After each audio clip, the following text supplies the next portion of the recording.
Welcome back, everybody. Another week goes flying by. Appreciate your listenership as always. It's Rick Wagner here at KNZZ, KGLN, and all sorts of places. 1100, 980, 98.1, 92.7, 101.8, I think, a couple of three others. If you're listening, you know what it is.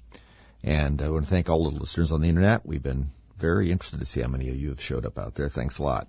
And you can listen to the show and the podcast by just go to our website, therickWagnerShow.com or politicalviking.com. That's Political Viking. I know it's a bit of hubris on my part. I enjoy it. So I've always wanted to be the Viking disruptor in politics. So I've decided to adopt that as my nom de plume, I think, as the French would say. I doubt the French would say it that way. They probably say it a lot more sounding like they were French. But we're back, and I know it's been another irrationally strange week out there when we look at our economy and the government that we have really across the board. I have to say this is a time of interest to me because so many places have, say, three layers of government, right? You have national, state, and local. And many of us out there have three layers that are all of equally absurd thinking. And it gets you down a little bit. Here in Colorado, where we're at, and some of you are probably listening in other states and places and so forth, but may have the same problem, we have a group of not particularly intelligent lunatics in charge at our state level, and a group of people who very much seem to behave as though they were in a room with the lights turned off, wandering aimlessly around on city council.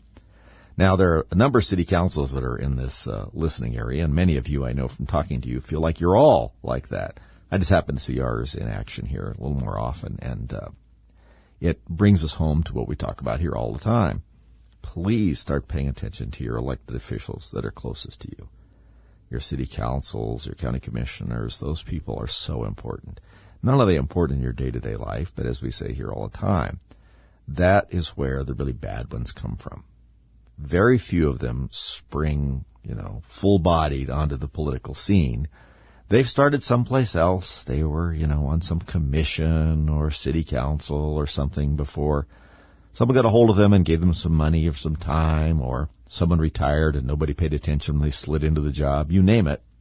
And there they are, hectoring you with their crazy ideas, which many times you just dismiss as, that's so crazy, no one would do that. Well, I think we know now that crazy ideas are done by a lot of people. And I think we're suffering from sort of a variation on that a little bit. And that is that many things that we thought were not that important or that, big deal, let the left have that thing, have turned out to be very big deals over time because they've been just insidious. They've just sort of cranked away, and we let them in there. It's as much our fault as the people that are doing anything. We let the left take over academia. We let those wacky guys that were protesting and getting weird degrees that didn't seem to take a whole lot of thought when we were in college, for those of you that were in college, or people that you knew that were in college, even if you didn't go, figuring that, geez, those guys, they'll never amount to anything. And they didn't. They just happened to be really important. I know those things sound like they don't go together, but they kind of do. They have found themselves, by not amounting to anything particularly important as in a personal level, by taking over important positions that we didn't realize are important. Now, that may be our fault. We've allowed these sort of nondescript individuals to inhabit positions in academia and teach our children and take a lot of our money while they're doing it. Because we figured, oh, geez, what harm can they do? They've sort of poor guys out there, they don't think very clearly, and let them make a living, and I'm sure they'll put it all together at some point, and they'll be fine. Yeah, well, no, they're not fine. As a matter of fact, they are so not fine that they have managed to make everyone around them not fine. Now, I don't know if they're happy with this or not. I don't really care. But as we move through society now, we see how many places that we just didn't see as important on a day-to-day. What difference did it make who was the chairman of the sociology department at some state college? If whatever, right? Who cares? Well, they're teaching your kids. Or they're raising heck at that college and causing policies to change. They're inserting, critical race theory or something just like it. I don't want to hear anybody say they don't teach it. I've seen a number of curriculums that some of you people have actually sent me. And by the way, you can reach me at rickwagner@mail.com. One word, rickwagner@mail.com. Pretty simple, I think. That I've seen that, they don't mention the term critical race theory, but they teach all of the standards of it. The differentiation of people on the basis of immutable parts, like their race or something. Assigning, blame to people. It's essentially generational, with blame for things that they never had anything to do, and blame for things sometimes didn't even happen.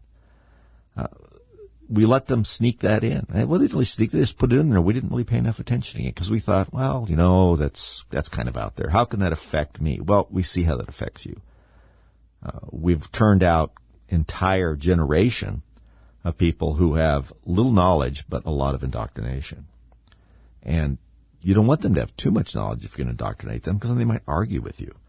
It's better just to give them the tools to agree with you. And that's what's been done in college for a long time.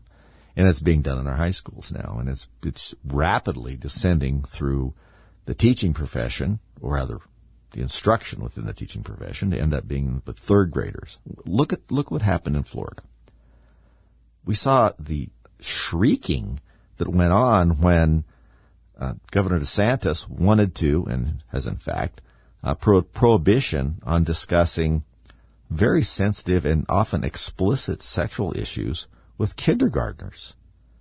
Now, third graders, as we all know, they're practically adults, so that was probably the top end of the spectrum. But that's what the bill did: kindergarten to third grade. This is one of those times when one of my favorite writers, Douglas Murray, says that we're arguing about things that strike us so strangely because 3 or 4 years ago, we thought everybody agreed that you shouldn't do that. We didn't think it was an issue. Now, people are willing to die on that mountain on the other side and certainly attack anybody that disagrees with them in a wildly vehement way for something that we didn't think really that there was anybody was supporting 3 or 4 years ago. It's shocking to us. It's difficult to formulate it in our own mind about why this has happened. Well, a lot of this stuff has been going around for a very long time. It doesn't seem like it to us because we weren't aware of it. Almost all of these crazy ideas have been fermenting on college campuses, especially in academia, for many years.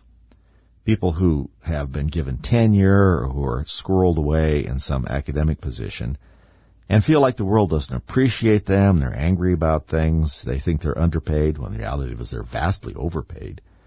And they spend a lot of time nursing grievances. And as part of that grievance process, they create a theory of grievances. And that's what most of these things are. They are simply a theory about why someone's grievance is justified and how they can blame someone else for pretty much everything that's going on. And that's been going in academia for a long time. For some reason, academics, many of which don't work very hard and get paid pretty well, have huge chips on their shoulders. I believe they think that they should somehow, because of their imagined brain power that they think they must possess, should have something bestowed upon them. They should live like billionaires, or the case may be. Where's my $700 million yacht? Look how smart I am. Most of the time, that's said by people that aren't particularly smart, but they have vivid imaginations. Unfortunately, that's not worth too much outside of few Hollywood professions, and apparently cartooning is also might be something to look into. So you end up with this, and then these guys have been churning this around and testing it out and teaching it in various classes, this CRT and related things, for many years. And so it comes popping out into our consciousness, and we're like, what? Because it feels like it just came out of nowhere. Well, it hasn't. It's been out there, and some people have known about it, and some people have tried to ring the bell, but it didn't seem on anybody's radar. Now, it's everywhere. But we could do something about it. Be right back.